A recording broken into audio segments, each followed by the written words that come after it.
गजाननं भूतगणादिसेवितं कपेत्थजम्बूफलचारभक्षणम् उमासुतं शोकविनाशकारकम् उमासुतं शोकविनाशकारकम् उमाशुतं शोकविनाशकारकं नमामि विघ्नेश्वरपादपङ्कजम् नमामि विघ्नेश्वरपादपङ्कजम्। देवियों एवं सज्जनों,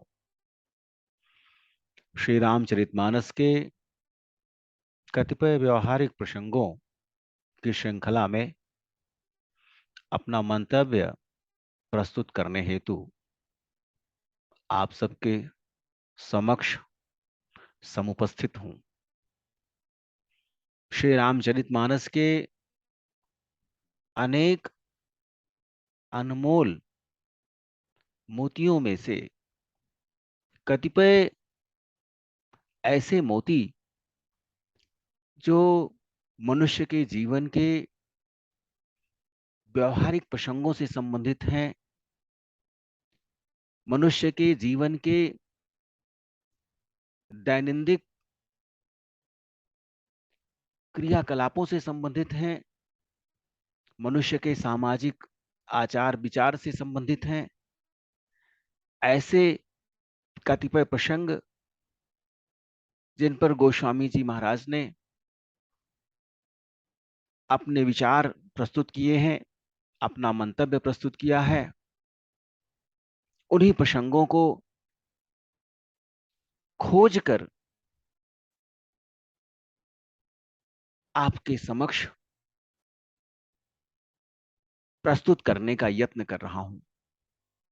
गोस्वामी जी महाराज ने जहां एक ओर संतों की, सज्जनों की स्वभाव का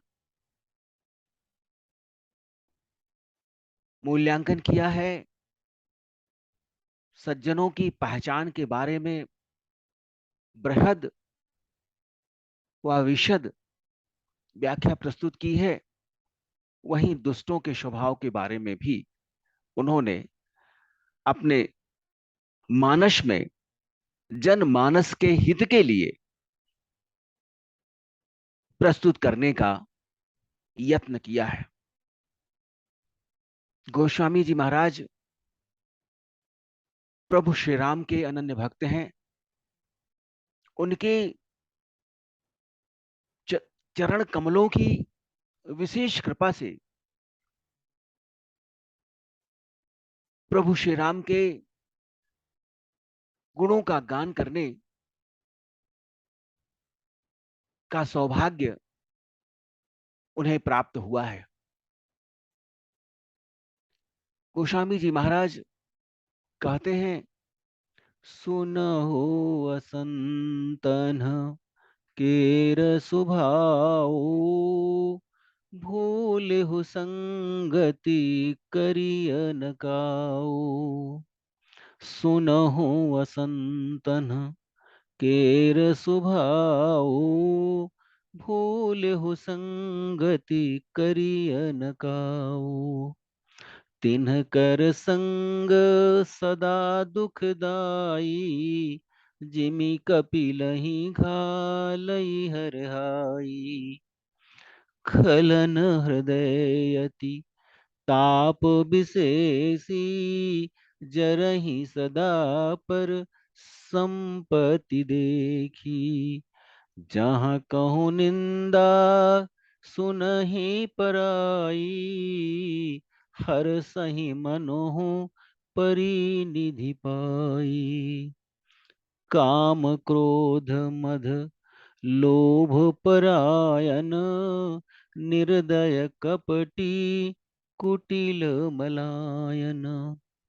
भयरु कारण सब काहू सो जो करहित अनहित ताहू सो। झूठ लेना झूठ देना झूठ भोजन झूठ चबेना। अब बोलहि मधुर बचन जिमि मोरा, खाई महायहि हृदय कठोरा। दुष्टों का स्वभाव सज्जनों से सर्वथा विपरीत होता है। दुष्ट जनों का स्वभाव संतों के स्वभाव से कभी मेल नहीं खाता है। इसलिए कभी भूल करके भी दुष्टों की संगति नहीं करनी चाहिए। वस्तुतः दुष्टों की संगति ही कुसंगति है, क्योंकि इनकी संगति सदैव दुख प्रदान करने वाली होती है। जिस प्रकार से बुरी जाति वाली गाय सीधी जाति वाली दूध देने वाली गाय कपिला को अपनी संगति से नष्ट कर देती है, उसी प्रकार से दुष्टों की संगति से सज्जनों का सर्वनाश हो जाता है। दुष्टों का हृदय शांत नहीं होता है, शीतल नहीं होता है, पवित्र नहीं होता है, और वह सदैव अत्यधिक संताप से जलता रहता है। दुष्टों में ईर्ष्या, द्वेष, दंभ, पाखंड कूट कूट कर भरा रहता है। वह पराई संपत्ति एवं पराये सुख को देखकर प्रसन्न न होकर अपितु जल भुन जाते हैं, तथा दूसरों की निंदा सुनकर, दूसरों की बुराई सुनकर इस प्रकार प्रसन्न होते हैं जैसे उन्हें रास्ते में पड़ा हुआ कोई बड़ा खजाना मिल गया हो। दुष्ट लोग कामी, क्रोधी, अहंकारी, लोभी, निर्दयी, कपटी, कुटिल और पाप कर्म करने वाले होते हैं। वह अकारण ही सबसे बैर रखने वाले होते हैं। उनके मन में किसी के प्रति स्नेह नहीं होता है।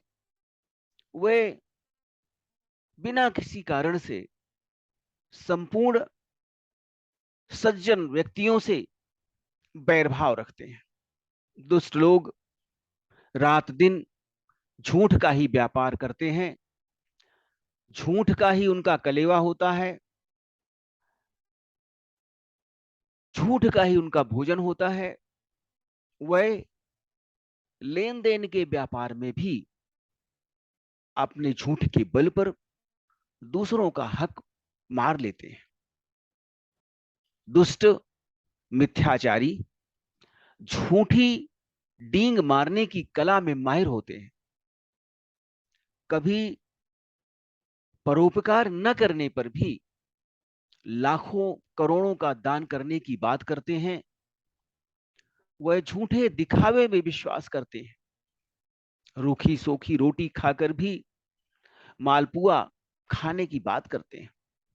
उनका जीवन वास्तविकता से परे, दिखावे व आडंबर से पूर्ण होता है। जिस प्रकार से मोर की आवाज सुनने में अत्यंत मधुर एवं कर्णप्रिय होती है और उसका नृत्य मनमोहक होता है, किंतु उसका हृदय इतना कठोर होता है कि वह अनेक विषैले सर्पों का भक्षण कर देता है।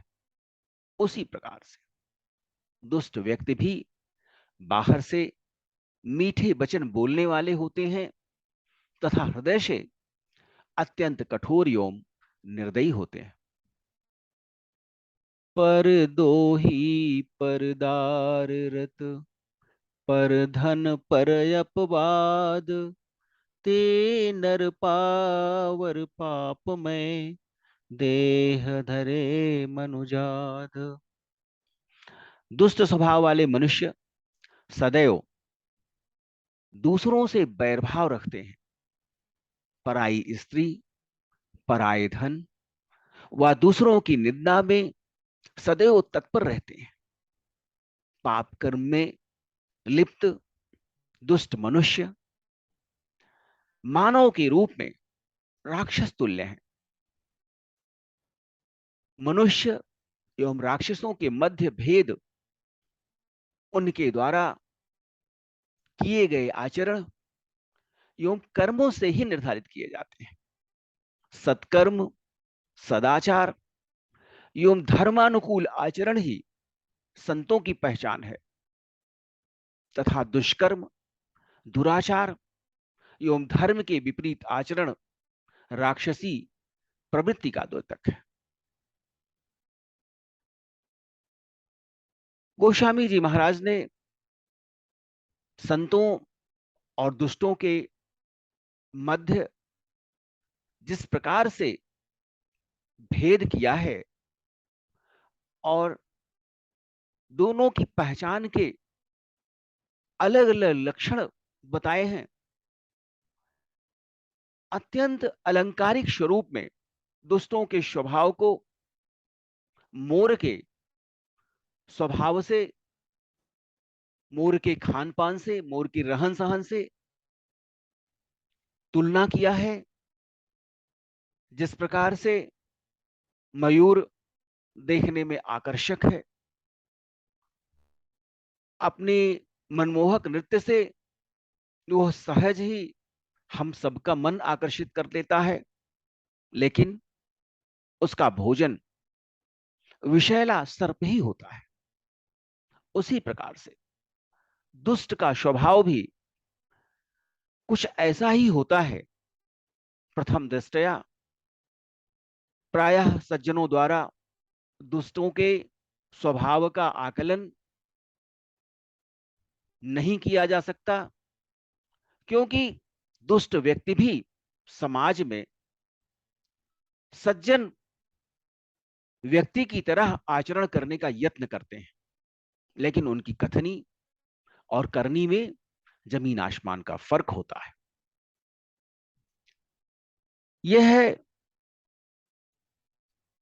प्रकृति का नियम है कि दो परस्पर विरोधी तत्व इस ब्रह्मांड में विद्यमान रहें, इससे साम्य की स्थिति उत्पन्न होती है। यदि दुष्ट व्यक्ति नहीं होंगे तो सज्जनों का अस्तित्व भी नहीं होगा। जिस प्रकार से रात के अस्तित्व न होने पर दिन के अस्तित्व का आकलन नहीं किया जा सकता,